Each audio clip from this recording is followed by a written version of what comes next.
Olá, boa noite a todos. Sejam bem-vindos a mais essa terça de trabalhos do Centro Espírita Casa de Socorro Maria da Paz. Este mês de maio, nós estamos com uma programação especial. É a programação especial doutrinária de maio, que trata do tema Eurípides Barçanufo.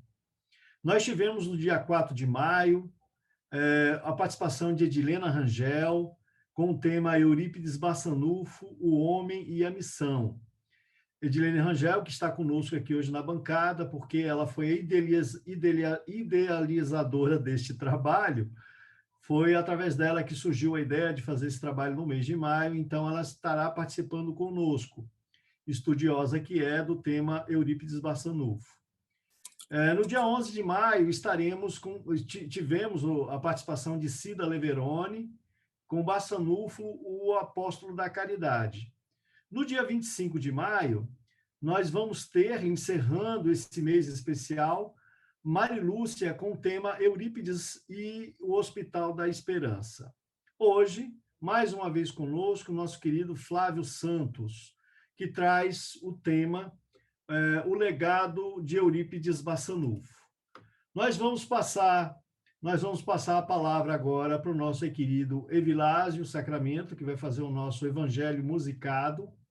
E depois nós vamos dar as boas-vindas ao Flávio, abrir o áudio para a diretoria, dar as boas-vindas e saudar a todos vocês. Com você, Evilásio. Boa noite a todos, paz e luz. Um abraço para o nosso irmão Flávio Gaudêncio.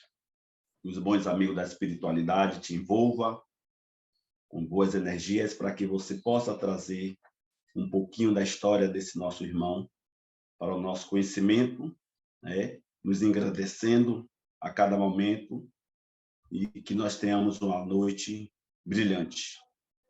Vamos iniciar cantando Vem e eu mostrarei.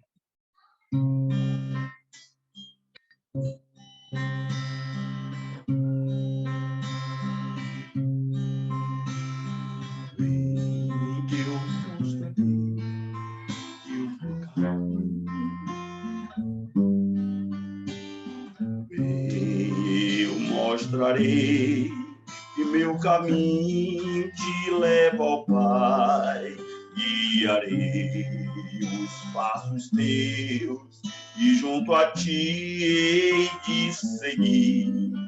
Sim, eu irei e saberei como chegar ao fim, de onde eu vim, aonde eu vou. Onde irás, irei também.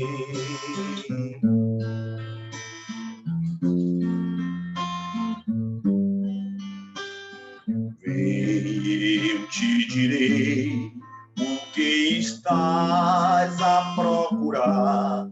A verdade é como o sol invadirá teu coração. Sim, eu irei e aprenderei minha razão de ser. Eu creio em ti, que crê em mim, e a tua luz eu verei a luz.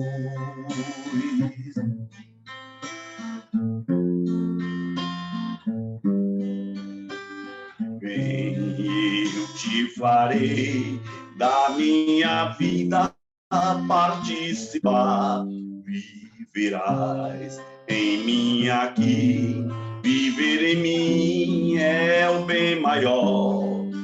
Sim, eu irei e viverei a vida inteira assim. Eternidade é, na verdade, o amor vivendo sempre em nós.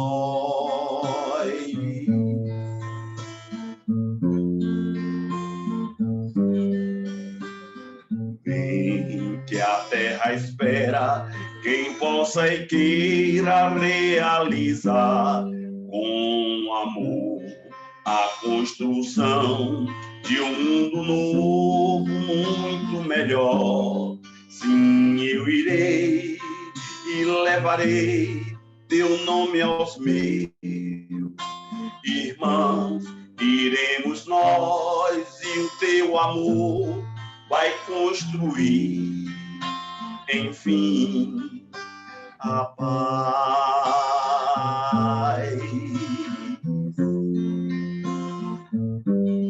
A paz.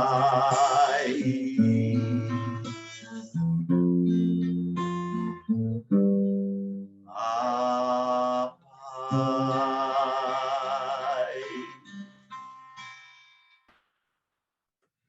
Muito bom, maravilha, Vilásio.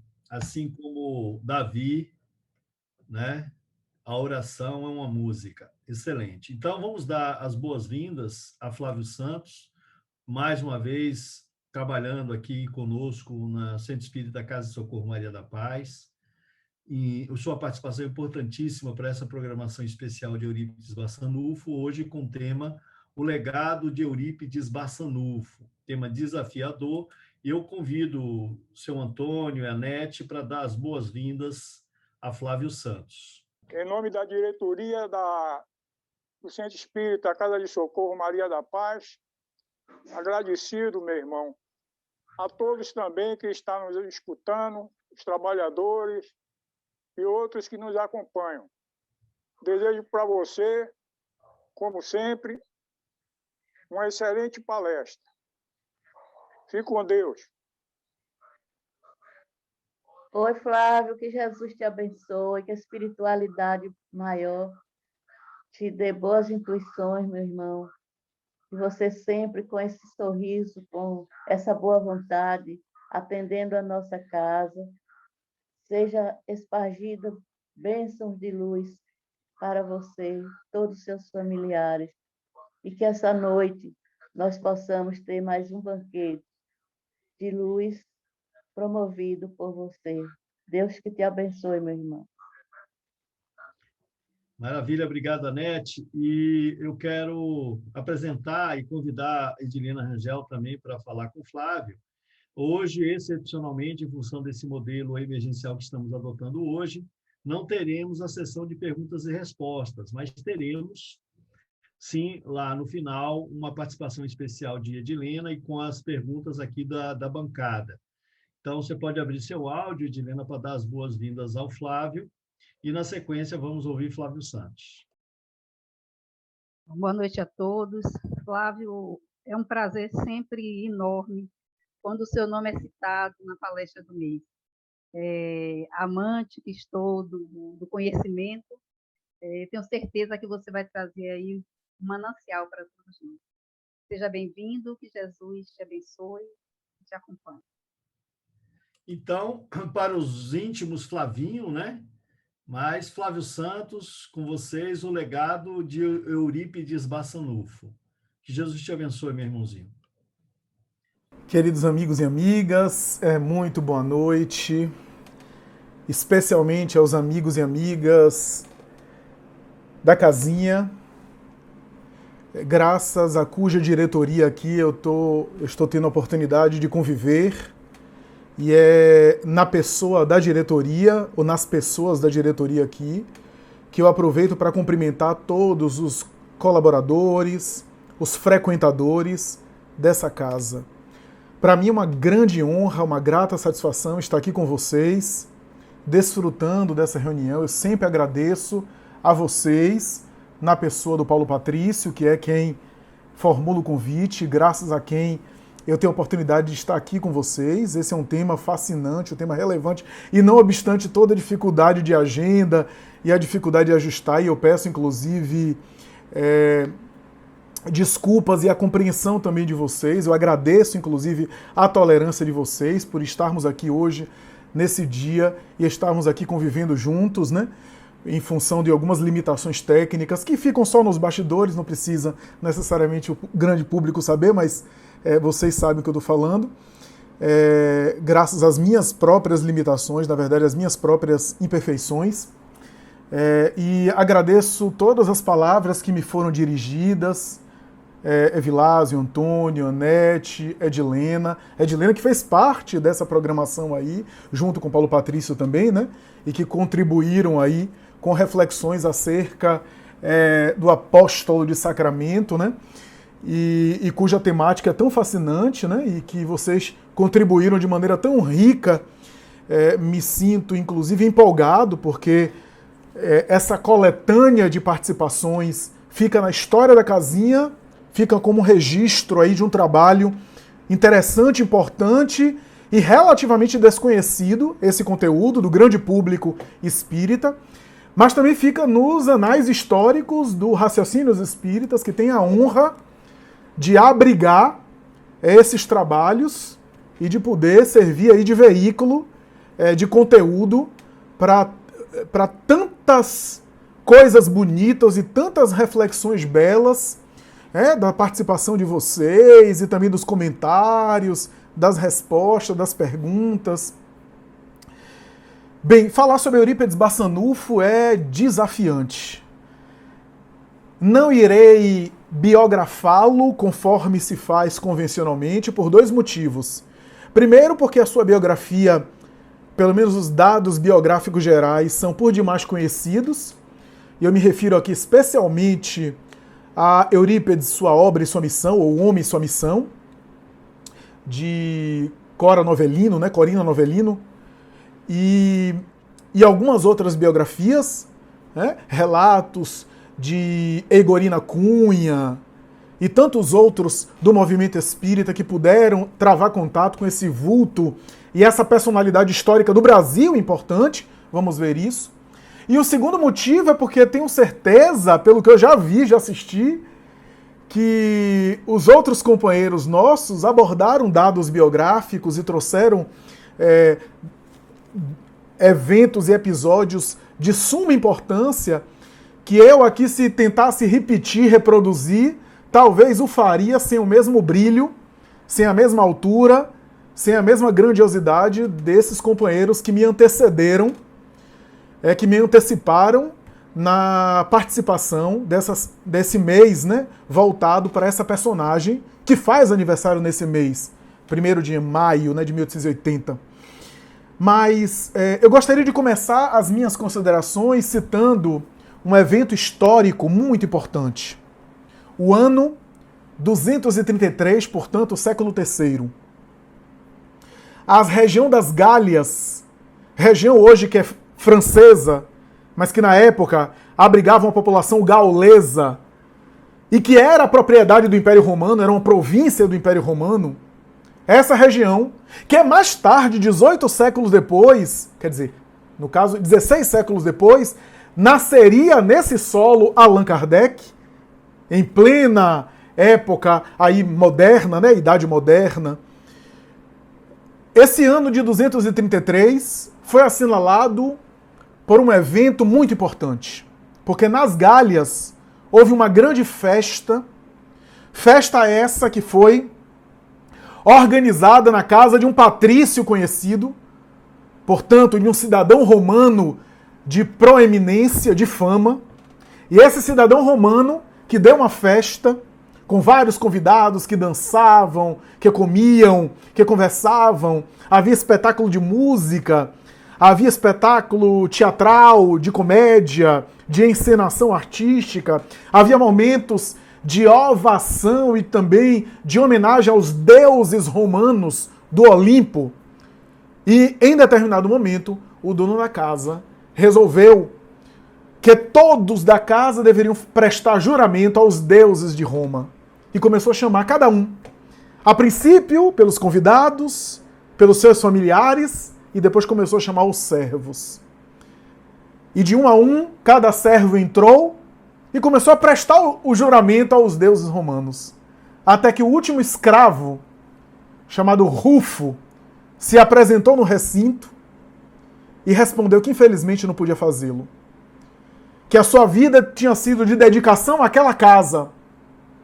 Mas prestar um juramento aos deuses seria ser falso com as suas convicções, porque ele já não idolatrava, já não adorava os deuses de pedra de Roma. Houve aquele burburinho, aquele mal-estar, um silêncio sepulcral tomou conta do ambiente. O patrício romano se volta para o escravo e diz: Rufo, embora você seja um dos mais dedicados nossos, um dos mais bem dedicados servos da nossa casa, e eu tenho muito que reconhecer isso, você está ultrajando a nossa tradição e desrespeitando os nossos antepassados. Jura agora fidelidade aos deuses. E ele abaixa a cabeça e disse: Senhor, eu sou escravo, sou servo, mas tenho que admitir aqui na presença de todos vocês, sou cristão. Houve aquele mal-estar, e depois de muito insistir, e o escravo não trepidar, ele pediu ao seu capataz que ele aplicasse as 30 açoitadas nas costas nuas do escravo, que em alguns minutos foram abertas em chagas e em sangue incessante, que desceu, inclusive, pelo chão daquele recinto e depois foi afastado como punição. Mas esse drama não acaba aí. No ano 235, depois da morte do imperador Alexandre Severo, que tinha uma certa tolerância com os cristãos, afinal convivia com algumas mulheres piedosas no palácio que eram cristãs e se identificavam com o cristianismo, Caio Júlio Vero Máximo sobe ao poder de Roma como imperador e tinha uma verdadeira repulsa daquele movimento. Nessa época, Roma e as cidades circunvizinhas, dominadas também por Roma, estava sendo vitimada por uma peste, semelhante à peste que hoje nos assalta, uma infecção viral. Na época, a gente não sabe direito o que era, mas era uma peste. Mas também havia escassez de grãos na atividade da agricultura, na atividade agrícola. Portanto, isso significava azar, mau agouro dos deuses responsáveis pela agricultura e a fome de parte da população. Era um período de instabilidade políticas. E tudo isso, pestes, fome, escassez agrícola, instabilidade política, foram considerados responsabilidade dos cristãos. A culpa era dos cristãos, que não adoravam os deuses romanos. É então que esse mesmo patrício, ali na sua casa, resolve impor a todos os servos e funcionários seus a obediência total ao cristianismo, ao politeísmo dos deuses, perdão. E mais uma vez, o escravo Rufo comparece no cenário e, de maneira imperturbável, reage de maneira pacífica, não aderindo e não abjurando à proposta cristã.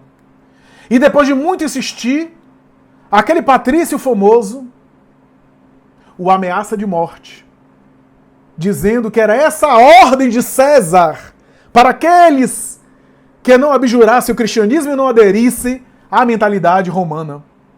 Rufo se ajoelhou, olhou e disse: Senhor, eu sou um escravo do ponto de vista social, mas do ponto de vista espiritual eu sou totalmente livre. Afinal de contas, com todo o respeito que o Senhor me merece, o Senhor sabe quanta dedicação e estima eu tenho devotado durante todos esses anos, tenho que dizer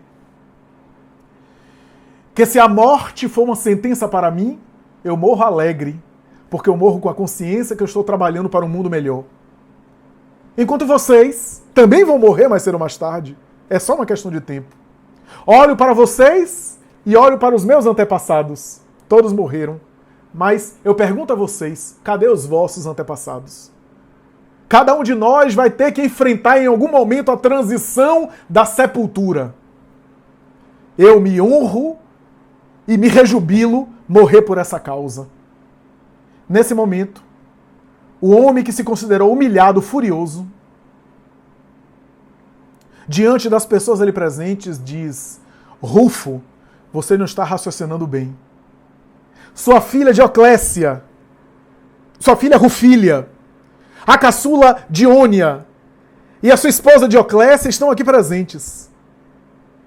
E eu vou vendê-las agora para qualquer senhor de escravo aqui que chegar. Você morrerá e a sua mulher e as suas filhas serão encaminhadas ao destino e à sorte, vendidas por um capataz. Nesse momento, o Rufo balança, começa a soluçar e disse: Senhor, eu que tenho me dedicado tanto à sua casa, tem piedade das minhas filhas e da minha mulher. Afinal, elas não têm culpa da minha adesão. Diônia, a pequenininha, de 4 anos apenas, abre os braços e diz: papai, você não vai com a gente? E ele, redobrando esforço, disse: apesar disso, todos vamos morrer. E todos estamos amparados por Deus. Encaminho, portanto, minha mulher e minhas filhas às mãos de Deus. Do além, eu tentarei ajudá-las. Mas sei que o amparo maior é de Deus. E elas estão sob a proteção de Deus, sob o amparo divino. E ainda assim, opto por não titubear e não recuar. O homem furioso dá um sinal de um preço, e um capataz, ansioso e voluptuoso, assume ali a responsabilidade financeira e paga prontamente. E diante do escravo, sua mulher e suas filhas eram vendidas por um estranho. Dioclécia, esposa, Rufilha, de 13 anos, aproximadamente, Diônia, de 4. O patrício, então, dá a sentença de morte. Algumas mulheres escravas choravam. Algumas romanas das suas casas palacianas olhavam a cena de longe. Os animais, graças às carroças, às bigas, foram puxados. As pernas do escravo foram amarradas em uma biga. E do outro lado, as suas mãos foram amarradas junto a outra biga, ambas conduzidas por animais, por cavalos ferozes.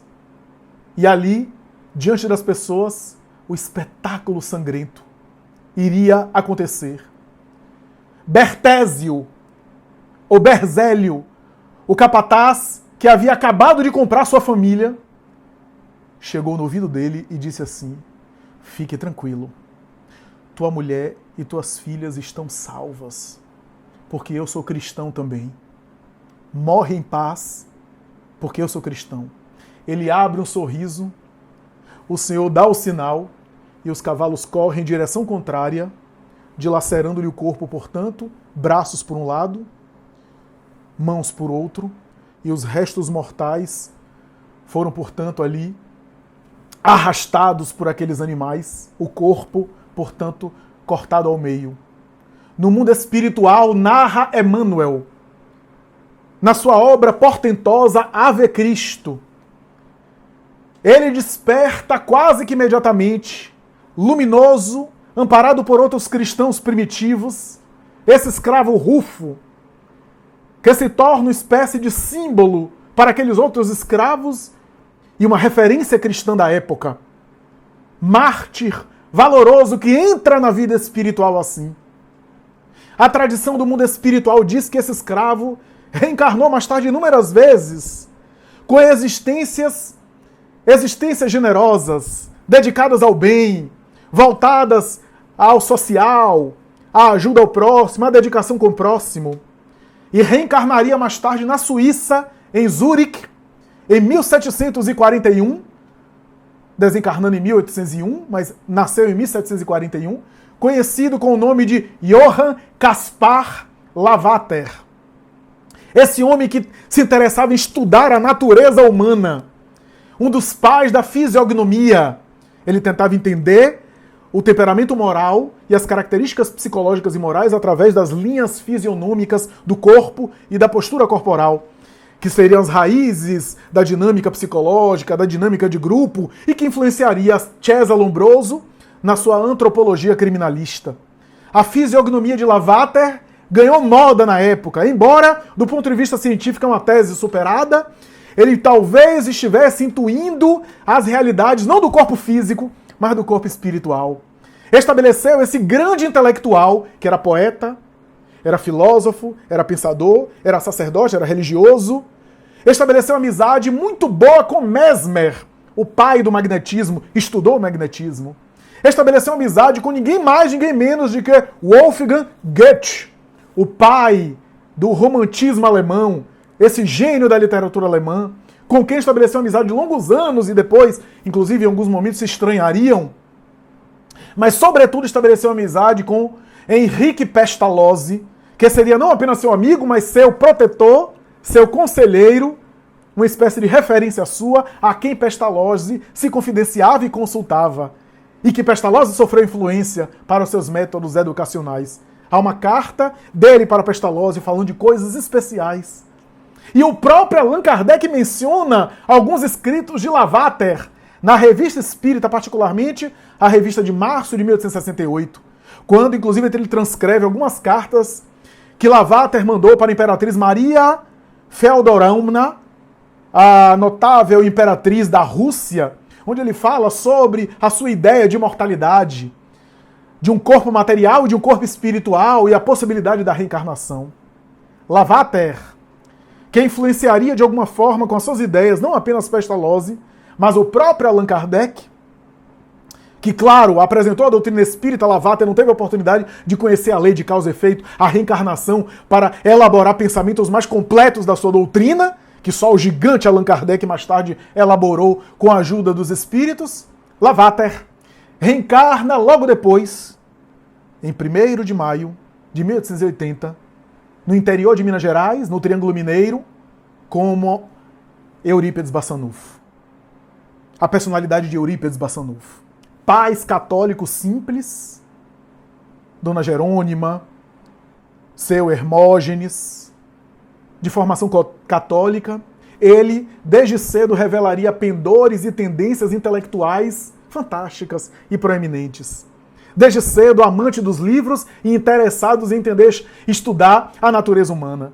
Já na adolescência, não por acaso, se identificou com os métodos de Pestalozzi da educação, que mais tarde divulgaria no Brasil os métodos de Pestalozzi, o amor pela criança, a educação moral. Com 22 anos, já era escolhido como diretor do Liceu Sacramentano, um colégio da época, no qual ele foi professor. Não apenas professor, ele era professor de determinada disciplina, mas substituía todas as outras disciplinas, substituía os professores em matemática, em astronomia, em inglês, em francês, em idiomas variados, na língua portuguesa e assim por diante. Esse menino precoce intelectual que começa a se tornar conhecido em termos de personalidade brasileira, era um estudioso fervoroso da Bíblia. Inclusive, alguns dos seus biógrafos, como é o caso de Tomás Novelino e outros, identificaram arquivos da Igreja Católica, onde ele comparecia, inclusive sentando próximo do padre, e que mais tarde, quando ele se torna espírita, esses arquivos, na sua maioria, foram perdidos, foram eliminados, para não associar com a sua tradição espírita, associando a Igreja Católica. Afinal, naquela época, o espiritismo era, de um lado, considerado uma fábrica de loucos, como dizia o professor e psiquiatra Juliano Moreira, e do outro lado, conforme a religião da época, insinuava, era uma experiência diabólica, era uma doutrina satânica que levava as pessoas a ficarem psicopatas e a se tornarem vítimas do diabo que tomava conta delas. A verdade é que esse estudioso da Bíblia, que conhecia a Bíblia profundamente, que lia o Novo Testamento, cuja figura de Jesus já o fascinava, tinha uma mãe muito doente. Uma mãe que tinha crises que pareciam de epilepsia. Pelo menos os relatos que a gente tem, parece que Dona Meca, como era chamado, que é o mineiro, né? Dona Jerônima de não sei o quê. Aí, o mineiro, como gosta de abreviar tudo e gosta de simplificar tudo, colocou o apelido dela de Dona Meca, né?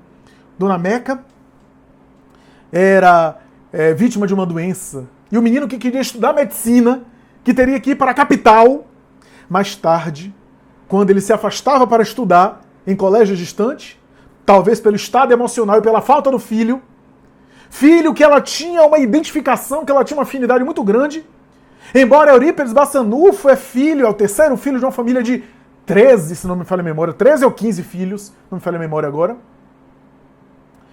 que na época era muito comum, uma família numerosa de muitos filhos, a verdade é que toda vez que ele se afastava para estudar, as crises dela pioravam. E ele resolveu renunciar ao curso de medicina para ficar perto da mãe e cuidando da sua mãe. Aliás, o desejo de estudar medicina era justamente uma forma também de ele futuramente ajudar as pessoas, inclusive a própria mãe. Até que um tio seu, o senhor Mariano, se torna espírita, para desgosto e escândalo da família, e um dia vai até a sua casa, a casa de Eurípides Bassanufo, dos seus pais, passar um tempo lá, um final de semana, um feriado, almoça com a família, e Eurípides, dizem os seus biógrafos, até antecipou a vinda do tio, preparando a cama dele para dormir no dia Eurípides, no seu próprio quarto, para com ele conversar e tentar debater com ele, convencer ele da loucura que ele estava entrando em relação ao espiritismo. A discussão teológica de Escorina Novellino, corrigindo o nome da biógrafa de Eurípides, a discussão teológica se estendeu pela madrugada. E Eurípides, com o poder de argumentação, tentava convencer o tio que ele estava entrando numa furada, que o espiritismo era um erro. Ele, que era estudioso da Bíblia, de família católica, até que o tio disse assim: desisto. Desisto porque você é um menino letrado, um menino que lê, um menino que tem estudo. Eu não, eu sou um homem da fazenda, sou um homem do campo. Eu sou um homem que não sou acostumado a isso. Tentei mostrar aqui o que eu sei, debater com você, discutir com você, mas não vou conseguir convencer você. Mas eu vou propor um desafio a você. Vou lhe dar um livro de presente, eu quero que leia. Eu tenho certeza que aí vai ter a argumentação que você precisa para você ter uma ideia do espiritismo que você está fazendo uma ideia errada. E aí deu para Eurípides Bassanufo a obra Après la Morte, Depois da Morte. O livro Depois da Morte foi dado para Eurípides Bassanufo escrever, ler, e naturalmente, a partir daquele momento, ele lê o livro, aliás, dizem os biógrafos que ele varou a madrugada, que ele avançou a madrugada, e ao avançar a madrugada, no dia seguinte no dia seguinte ainda acordado, já tinha lido o livro todo, estava profundamente impactado. Impactado profundamente. A partir daí, Eurípides Bassanufo se torna espírita. Espírita militante. E a sua obra é por demais conhecida. Eu sei que estou me alongando um pouco, mas, enfim, já caminho para a conclusão. A verdade é que o Colégio Allan Kardec como legado na educação, um sanatório psiquiátrico, as curas de pacientes psiquiátricos, crianças e psicóticos que conviviam junto no Colégio Allan Kardec, ele, com a sua irradiação psíquica, amparava, não tinha um problema de agressão dos pacientes mentais em relação às crianças e vice-versa. Torna-se vereador, secretário da Câmara, tem documentos onde ele escreve na Câmara, inclusive é responsável pela construção de uma usina hidrelétrica de Cajuru e uma via ferroviária para bonde e trem, que melhorou. E houve uma legislação em Minas Gerais, em determinado ano, que era o seu mandato ainda, em que de 4 anos de mandato deveria ir para 6 anos de mandato. Ele ia ganhar 2 anos a mais. E ele renunciou, dizendo que não estava certo, porque quando ele foi eleito, a população votou nele para ele ficar 4 anos. Ele não sabia se a população queria que ele ficasse mais 2. É uma lição para muito político que está por aí. E ele prefere renunciar ao cargo, num exemplo de simplicidade, dedica-se ao espiritismo. E quantos depoimentos? Li certa vez o depoimento de Dona Maria da Cruz, uma psicótica alienada que saiu daqui da Bahia e foi a pé até Sacramento, porque ouviu uma voz falando em Eurípides em Sacramento. E chegando lá, quando Eurípides vê ela, diz assim: Dona Maria da Cruz, graças a Deus você chegou, eu estava esperando por você. E ela fica boa da alienação mental por obsessão. Quantos casos de bicorporeidade que aconteceu com Santo Antônio de Pádua, com Ligori e com tantos outros. Partos à distância que foram narrados por Egorina Cunha, onde ele estava no Colégio Allan Kardec e de repente ele disse: peraí, fulano de tal na cidade, na fazenda tal aqui, de sacramento, está com a mulher em trabalho de parto, está precisando. Ele parava, entrava no esperto de torpor, no transe da bicorporidade, ia lá, fazia o parto, voltava, e depois de alguns dias se tinha notícia que Eurípides apareceu lá, materializou o perispírito e fez o parto. Quantos casos dessa natureza que foram narrados de maneira maravilhosa. A mediunidade de Eurípides é um negócio impressionante. Diz a sua biógrafa que ele psicografou Teresa de Ávila, São Vicente de Paulo, Santo Agostinho, Francisco de Assis, Maria Santíssima e o próprio Jesus. Fenômenos de efeitos físicos, vidência, audiência, etc., intuição. A colaboração, por exemplo, de Maria Modesto Cravo com ele, diz que às vezes ele, na dinamização da homeopatia, das medicações homeopáticas, muitas vezes ele estava ali dinamizando e Maria Modesto Cravo estava ajudando ele, e de repente ele de costas dizia: Modesto Cravo, não é essa a dinamização, você errou. Pela sua visão psíquica ele via.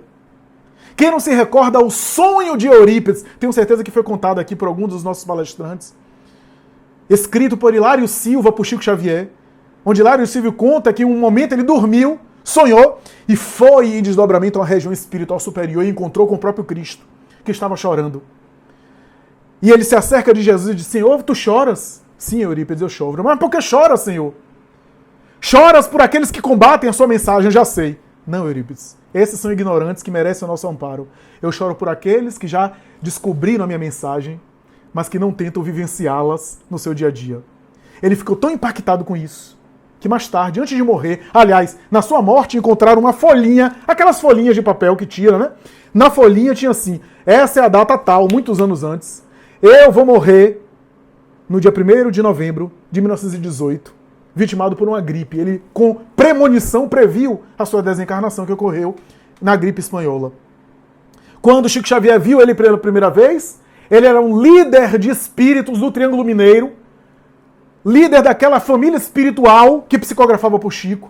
Apareceu na sua visão pela primeira vez como escravo rufo da obra Ave Cristo.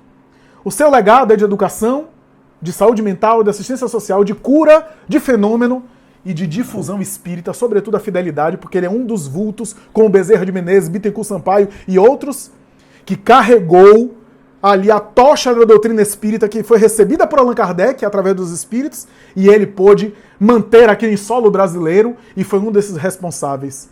No além-túmulo, para concluir, Eurípides Bassanufo, lembrando-se daquele sonho com Jesus, quando chega no além-túmulo, tem uma entrevista com São Vicente de Paulo, que era o seu mentor quando ele estava encarnado, e pede a Vicente de Paulo para fazer uma obra espiritual para ajudar cristãos, de um modo geral, e espíritas em particular, que estavam desencarnando mal.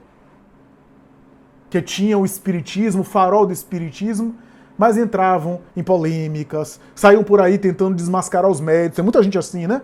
Ou então que trocava o espiritismo pelas paixões fanáticas da religião, da intolerância, de todos os tipos, e que estavam desencarnando muito mal. Espíritas que estavam utilizando da mediunidade para seduzir pessoas, para ludibriar pessoas. E aí, conta Filomeno de Miranda, foi que ele criou o Hospital Esperança, narrado na obra Tormentos da Obsessão, que é o hospital que tem a colaboração de Maria Modesto Cravo, inclusive também Inácio Ferreira, que foi um dos outros colaboradores dele. Então a vida de Eurípides é feita dessa riqueza fantástica, riqueza espiritual impressionante. Passo a palavra agora para Patrício, para as perguntas, considerações. Maravilha, Flávio, uma maravilha de palestra. Infelizmente, a gente tem aqui a barreira do horário, né? A gente vai se estender um pouquinho. Eu peço paciência aos nossos frequentadores, à nossa assistência. Hoje é um dia especial, porque o tema ele é muito interessante. Flávio fez essa abordagem magnífica. Flávio, eu conheci a história de Rufus, né? Essa história magnífica de Rufus, que lembra, inclusive, a história de Joana de Cusa, né? Mas eu não sabia que era uma das encarnações de Eurípides Bassanufo. Eu vou passar logo para a Edilena fazer as considerações dela com você, e depois a gente volta para a diretoria. Com você, Edilena, pode abrir seu áudio e seguir em frente. Depois das explanações, né, tão assim, fortes, né, que nos causam um impacto realmente, né? Apesar de conhecer a história, parece que quando você conta, né, transmite um algo a mais na gente. E eu estava discutindo hoje um pouco sobre a Maria Modesto, né? E você vê a importância de Eurípides no contexto do espiritismo no Brasil, né? Trazer realmente o espírito de verdade para as nossas terras, né? A sua mensagem para as nossas terras. Como ele fundou realmente, fincou essa bandeira no Triângulo Mineiro, e a importância dele ultrapassa, né? Ultrapassa a barreira do espaço, né? Brasil, do espaço-tempo, e segue além túmulo, e a gente pode perceber que foram levados até ele figuras que também desenvolveram grandes missionatos em outras regiões, como Maria Modesta, né? Quer dizer, se não houvesse esse encontro, se esse irmão realmente não fizesse essa obra magnífica, esse trabalho incrível no Espiritismo, talvez essa irmã encontrasse dificuldade em realizar a sua obra também lá em Uberaba. Então, é isso. Eurípides, ele tece realmente veias, né, sobre todo o nosso país com o seu trabalho. Eu agradeço a você, porque foi realmente muito, muito, muito especial essa noite. Só tenho a agradecer. Obrigada. Maravilha. Eu aqui no particular fico cobrando o horário de Flávio, talvez a gente tenha perdido alguma parte da lição. Eu me perdoe, Flávio, mas administrar horário não é fácil. E assim, uma coisa interessante, eu quero já ir passando para o seu Antônio e a Anete, eles já podem abrir o áudio. Uma observação importante que Flávio nos traz, nos lembra, Eurípides Barçanufo, ele vai desencarnar, morrer, da gripe espanhola. E era um espírito que cuidava de muitas pessoas, salvou muitas pessoas, como já relatamos aí ao longo desses trabalhos e também no trabalho de Flávio hoje. Isso é uma informação importante para aqueles espíritas que estão aí com medo de morrer de Covid. Nós não sabemos quem entre nós estão inscritos na lista daqueles espíritos que irão desencarnar. E não é nenhum demérito, muitas vezes é muito mérito, porque sabemos que todos nós, como fizemos o nosso planejamento encarnatório, dentro desse planejamento já está previsto também a forma, o período que nós iremos desencarnar. E veja que Eurípides Barçanufo sabia do seu momento de desencarne e nem por isso fez nenhum alarde, não sofreu e nem mudou sua rotina, né? Até porque, como disse Rufus, um dia todos nós iremos desencarnar. Se é engasgado por uma ervilha ou de Covid, isso pouco importa. O importante é a gente cumprir a nossa missão. Mas, então, fica essa lembrança de que Eurípides Barçanufo morreu de gripe espanhola. Quem somos nós para ter medo de morrer de Covid, né? Obviamente, todos temos que ter os nossos cuidados, evitar contagiar outras pessoas. Essa responsabilidade devemos nos afastar da gente. Mas fica a lição. Seu Antônio, a palavra é sua, fica à vontade. Muito bom, meu irmão. Agradecer ao nosso companheiro Flávio. E eu gostaria, Flávio, de saber de você, inclusive já foi falado também por as irmãs nossas, que foram expositoras, sobre o modelo de escola espírita, que é tanta informação, e às vezes a gente troca uma personagem por outra. Mas esse modelo de educação integral, idealizada por ele, Eurípides, se hoje em dia existem mais escolas com esse mesmo modelo didático de ensino. Eu confesso, seu Antônio, que eu não conheço se existe atualmente. Porque a experiência de Eurípides foi uma experiência ímpar.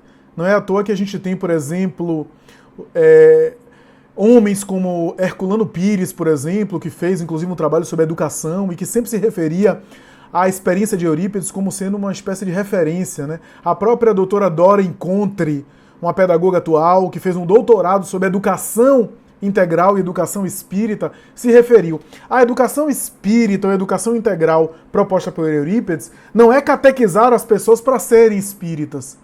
Na verdade, era uma educação que envolvia a moralidade e envolvia ensino da espiritualidade. Então, o muçulmano, nessa escola, estaria sendo contemplado. Porque falaria sobre o quê? Espiritualidade, ou seja, como diz Kardec, o espiritismo toca nos pontos de todas as religiões, porque todas as religiões falam de imortalidade da alma, sobre na crença em Deus, na sobrevivência da alma, na justiça divina e assim por diante. Claro, há algumas que são reencarnacionistas e outras não. E dentro do ensino religioso se pode ensinar essas diferenças, essas vertentes, sem fazer algo que seja tendencioso para uma prática religiosa, mas, sobretudo, ensinando a espiritualidade, que é a essência de todo o sistema religioso e também religioso filosófico, né? Então, eu não conheço, mas eu acho a experiência de Eurípides nesse sentido extraordinária, né? Só temos a agradecer a Flávio pelo seu entusiasmo, sua espontaneidade, a maneira de você explanar, e todos nós absorvemos, assim, com muita maturidade o que você nos passa. Outra coisa também sobre Bassanufo, eu queria falar, é que esse modelo pestalozziano, que foi também defendido pelo nosso Kardec, né? Existem ainda escolas que querem se aproximar, mas não conseguiram ainda, porque, como você falou, são tendenciosas, né? Então, leva assim, quer fazer a parte do estudo como um todo, né? O holístico, trabalhar o holístico, mas não conseguiu ainda chegar até lá com esse nível de espiritualidade que ele defendia. Muito obrigada pelas suas palavras, pelo conhecimento do nosso Rufo como escravo. Eu também não conhecia, eu conhecia Rufo através do Emmanuel há 2000 anos, né? E depois, 50 anos depois, mas que ele teve essa encarnação de Eurípides, eu não conhecia. Hoje, você abriu mais um leque. Muito obrigada, que Jesus sempre te dê essa espontaneidade tão linda que você passa, essa coisa linda, maravilhosa. Você é a pessoa assim, espontânea, leveza, e a gente nem sente o tempo passar. Deus te abençoe, meu irmão, muito. Flávio, se você quiser, pode comentar o comentário de Anete, por favor. Não, eu que agradeço o carinho, as considerações. Eu acho que essa vida é uma vida vasta, é uma vida riquíssima. Tudo que a gente fala aqui, é claro que são sempre recortes, né? Acredito que vocês, e aí eu me refiro especialmente a Paulo e a Edilena, que também trabalharam o tema, sabem do que eu estou falando, né? Do recorte que a gente faz de uma vida tão grandiosa, né? Mas vale a pena a gente aqui considerar. Eu me lembrei agora aqui de uma situação, rápido, uma situação de Chico Xavier.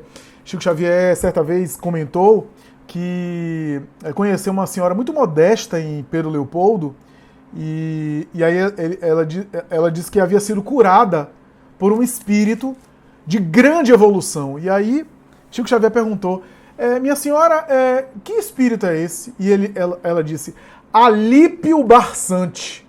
Era uma senhora bastante modesta, não tinha cultura assim. E aí ele disse, Alípio Barçante, que espírito é esse? Eu conheço boa parte das entidades que se comunicam, mas essa realmente eu não conheço. Você tem alguma coisa aí, alguma foto, algum escrito dele, alguma página? E aí ela foi procurar e disse, eu tenho. E aí trouxe uma fotografia de Allan Kardec. Essa daqui é Alípio Barçante? É Alípio Barçante. E disse, ele ficou assim, e Chico tinha aquele jeito de não corrigir ninguém, né? E aí, Emmanuel apareceu e disse assim, eu vou lhe explicar o que foi que aconteceu.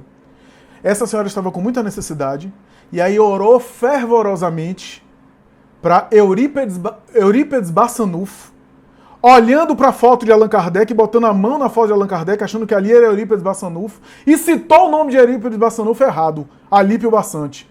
Citou o nome errado, pensando na foto de Allan Kardec, mas a prece foi parar nele, e ele com a equipe espiritual ajudou ela. Eu fiquei pensando, a gente ora falando o nome certo, citando todos os benfeitores espirituais, orando fervorosamente, e o negócio não adianta. Então você veja que o poder da prece é para além dos nomes, né? É um exemplo da oração refratada, né, Flávio? Que a gente viu em o céu, entre o céu e a terra, entre a terra e o céu, né?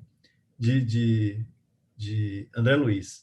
Flávio, olha só, antes de passar para o Evilásio, eu tinha uma pergunta especial para você, estava guardadinha aqui, né? Eu falei, essa é especial para Flávio.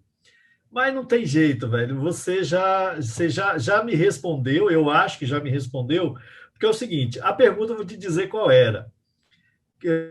Seria Eurípides Barçanufo um dos 12 apóstolos de Cristo reencarnado? Porque eu aprendi com Flávio, ele citando Herculano Pires, de que foi Herculano Pires que deu essa informação, não foi, Flávio? De que não houve um século em que um dos 12 apóstolos não tivessem reencarnado. E nós conhecemos alguns desses apóstolos reencarnados, o mais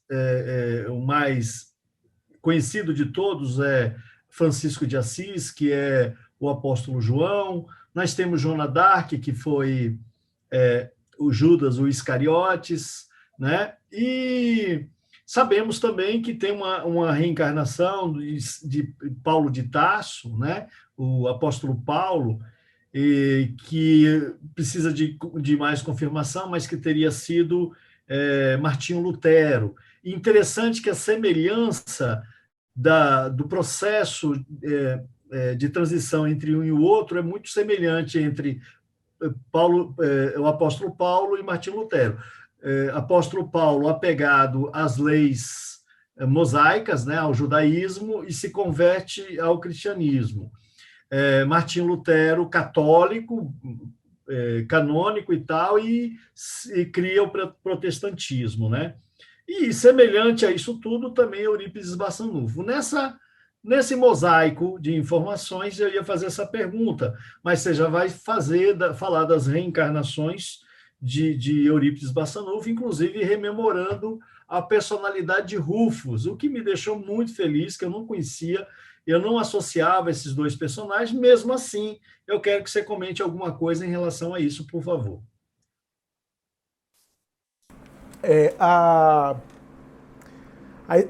Me parece que a afirmação é atribuída ao próprio Chico, né?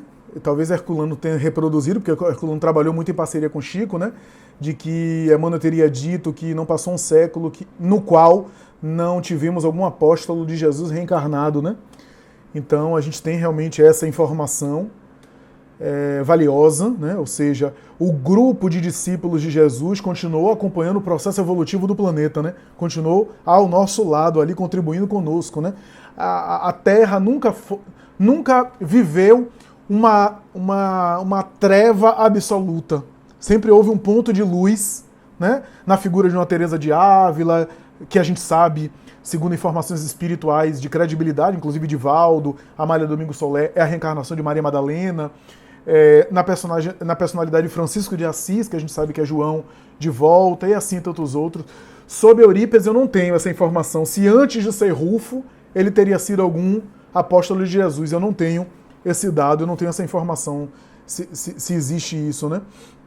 Pelo menos de uma fonte assim confiável, né? Mas, de fato, existe essa beleza, essa grandeza, esse encadeamento de coisas, né? Que fazem com que a gente se sinta sempre amparado, né? É isso. Maravilha, Flávio, te agradeço esse banho de informação, de conhecimento, esse aprofundamento nessa maravilhosa doutrina espírita. Como é bom, né, gente, a gente devassar essas informações maravilhosas que estão à nossa disposição. Eu vou passar para Evilásio vai fazer as considerações dele, já vai fazer o Evangelho musicado, que é a nossa oração de encerramento, e depois disso nós vamos te dar a palavra para mais alguns minutos, Flávio, já para você fazer as considerações finais. Evilásio, é com você, meu irmãozinho. Ok, Flávio, mais uma vez, brilhante, maravilhoso, né? E nosso irmão, ele é muito comentado nesse livro, No Rumo do Mundo de Regeneração, de Divaldo Franco, pelo espírito Manuel Filomeno de Miranda, que esse irmão desencarnado um maravilhoso trabalho no plano espiritual, ajudando a muitos espíritos que desencarnou durante essa pandemia e travando e ajudando aqueles espíritos trevosos, né, que estavam lá justamente para sugar esses nossos irmãos que desencarnaram de forma eloquente, e ele ajudando, transformando, né, iluminando um grupo de irmãos, amigos abnegáveis da espiritualidade maior, ajudando nessa transição, nesse processo que nós estamos passando de mundo de provas e expiação para regeneração. Então, maravilhoso. Quem não conhece ainda a história do nosso irmão, procure estudar, conhecer, porque é mais um irmão de luz que esteve ao nosso lado e não foi muito divulgado, mas deixou trabalhos maravilhosos, continua seu legado maravilhoso no plano espiritual. Eu agradeço a todos, né? E vamos encerrar cantando.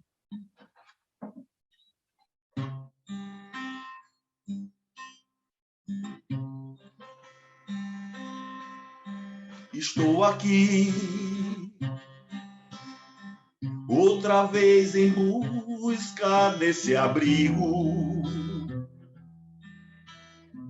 do conforto desse olhar amigo,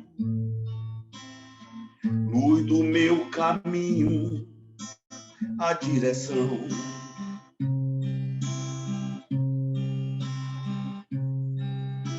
Estou aqui por tantas angústias e conflitos, como tanto outro tão aflitos. Sabem que você é a solução.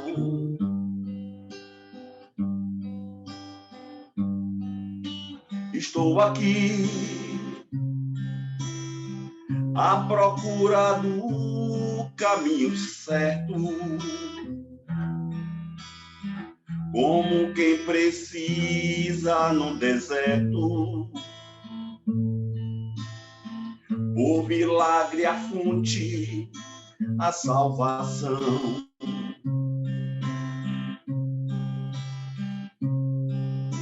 Estou aqui, venha iluminar meus pensamentos e aliviar meus sofrimentos. Só você, eu sei, é a solução.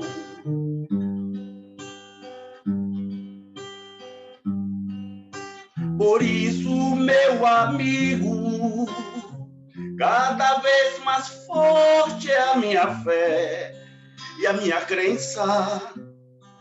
Em toda parte encontro o teu olhar, a sua presença, e elevo o pensamento em oração.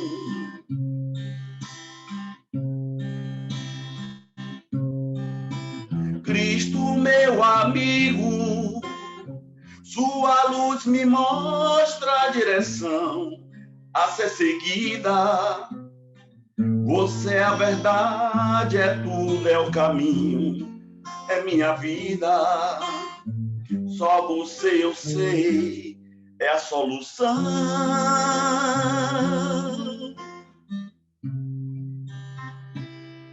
É a solução. Muita paz, muita luz para todos. Coisa maravilhosa, Vilásio. Jesus te abençoe por sua música. Jesus te abençoe. Então, agora eu vou passar a palavra a Flávio para ele fazer as considerações finais dele, dessa participação.